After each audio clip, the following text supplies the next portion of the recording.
Okay, so basically we've received $1 on application for 10 million shares. So we've debited bank trust and credited the application. 30th of July is the date that the shares are issued. It tells you in the question. So we know that on that date we're going to have quite a few different journal entries. Debit application, credit share capital. So as soon as the shares are issued, basically the money is due on application. We've already received the money. So therefore, obviously the application account is therefore now 0. So we received 10 million on application. So that money is already gone. Nothing more is owed to us. Okay, on the date of issue, we also can cancel out the bank trust account. We can put the money into our normal bank account. So our bank trust account will go. Okay. And I've explained why that happens as well. We also know the dates when these monies are due. So they've told us exactly when those monies are due. Therefore, as soon as the shares have been issued, we will recognise the money of 5 million due on allotment and 5 million due on call. Okay, so those are assets account, that's money that's due. Okay, and then we will credit our share capital account of 10 million. So basically in our share capital account, we first of all got 10 million and then another 10 million. Okay. At the moment, we've only got, in our bank account, we have got 10 million. Okay. Allotment, we've got 5 million was due. And call, we've got 5 million due.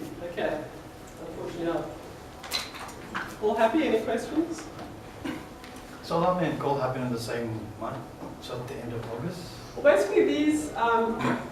Basically, there's 2 months difference. So there's month difference in each transaction, and you have the whole lot in one go.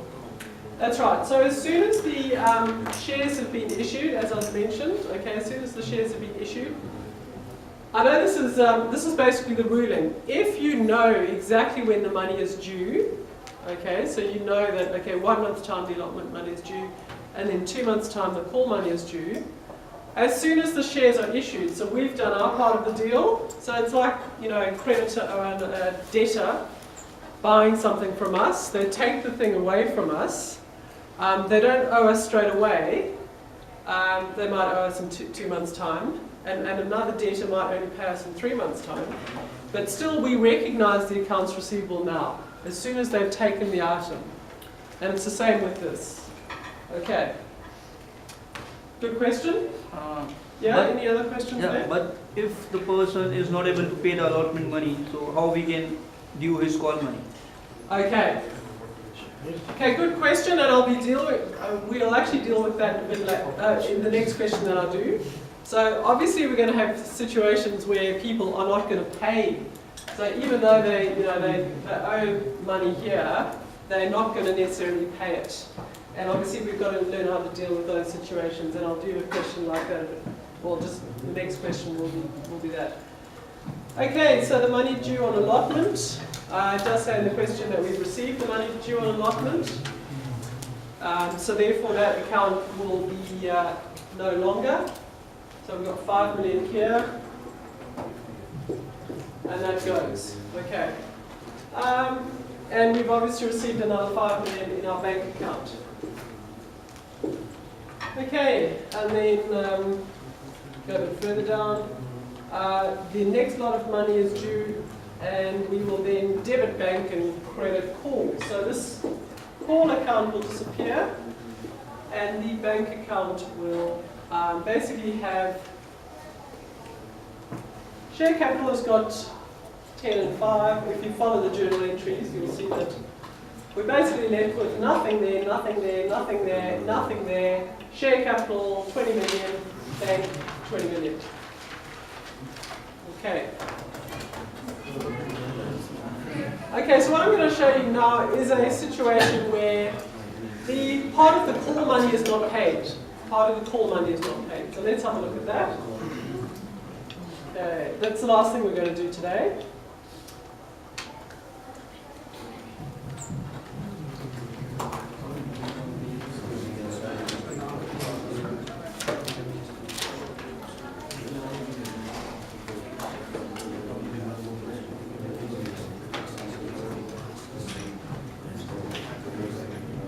Okay, so basically if you look at this question, Can you make that a bit magnified, please? okay, just be quiet please. Yep. Quiet. Yep, excellent, thank you very much. Okay, so here we have a situation where we've basically got $1 on allotment, $1 on pool. So we've actually only got 2 installments here, not 3.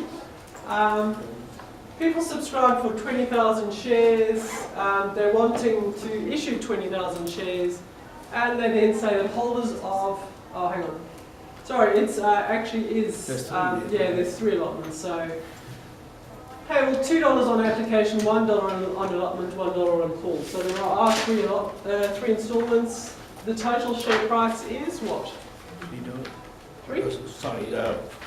$4, okay, the total share price is $4. They're wanting to issue 20,000 shares, just filling you in on that, and people have subscribed for 20,000 shares. They just said that holders of 4,000 shares did not pay the final call money. So basically, you've got a shortfall there. When people do not pay the final installment, as has happened here, what would you do? What do you think you do? Forfeit the shares. Okay, so they lose their shares, but are they going to be happy about that? Because they have paid application money and they have paid allotment money. Transfer to profit. Sorry? We transfer later into profit. Transfer later into forfeit. They can, depending on the constitution of the company. If it's a public company, the company does have to repay them the money that they've paid already, except that if the shares will be reissued to other people, okay, and any expenses that are incurred in reissuing the shares, the people who basically didn't pay the final installment, they'll get the money that they paid back minus any costs in reissuing the shares that they lost. Okay? And sometimes what happens is when you actually reissue the shares, you have to reissue the shares at a discount. Why do you think that's the case? People can buy it. Yeah, so people actually want to buy them. One of the reasons why some people don't pay the third installment is, why do you think? So for example, Medibank Private was issuing shares. They basically issued the shares, say $3, you had to pay $1.50 on application, $1.50 on installment. Okay, so I've paid $1.50 on application, shares are issued, they're then traded on the stock exchange, they're trading at the moment at $1. Okay, I've paid $1.50 and they're wanting another $1.50, and the shares have actually gone right down. They've actually sunk to $1 per share. Okay, so currently I actually paid $1.50, and actually I'm supposed to pay another $1.50, which basically means that they're supposed to be worth $3 each. Okay, so I'm going to say, well actually, you know what, I don't actually want these shares anymore. I'd rather forfeit them. And so I'm not going to pay the second installment, because they're actually trading at $1. Okay, and that's sometimes what does happen. So obviously if I've decided that, the company is not very happy with me, for a start. And secondly, why should I get my full $1.50 back when, there's no risk for me there at all, is there? So basically what they say, look, we've got to reissue the shares. When we reissue the shares, we've actually got to incur a whole lot of costs, and we've also got to issue them at a discount. No one's going to take them up at $3. Who says that it has to be issued at a discount? who says, well, basically sometimes they can't reissue the shares unless they issue them at a discount. The Corporation Act says that it's got to be issued at a discount? Doesn't say that. Or the It- company decides that? It doesn't prohibit them from issuing them at a discount. Yeah, they are allowed to issue them at a discount because, practically speaking, quite often they can't issue them at their full price. They just can't. But here you are sending them at 250, which is Well, basically their full share price is $4, so that we're reissuing them there at $2.50, and that's quite a discount. Yeah. So basically, you know, the people that have forfeited their shares, they're obviously going to have. They're not going to get all their money back. They're going to get quite a lot less. Okay. So obviously you can't just say, look, I'm not paying the extra installments. I'm going to obviously lose something if that does take place. So basically what we've got is we've got the usual bank trust. Here we've got 20,000 shares, $2 on application. So all the shares have been applied for. So all the usual stuff is going to take place. Bank trust, credit application, debit application, credit share capital. Obviously this is the date the shares are issued. So we're all used to all of this. No problem with this at all. They also have shifted the money from bank trust to cash at bank. They have also then debited allotment and credited the call account. Okay, so everything is taking place as it normally does. Okay, the issue is obviously we then receive all our money on allotments, so that's going to take place as it normally does. So basically up to this point, nothing has changed. Okay. The issue obviously comes up with this stage here, when we don't receive all our money on call. So we haven't received all our money on call. So we've only received $1 was due per share, and we received basically 4,000 shares were not paid for. $1 was due, and we received money for 16,000, which is basically 20,000 minus 4.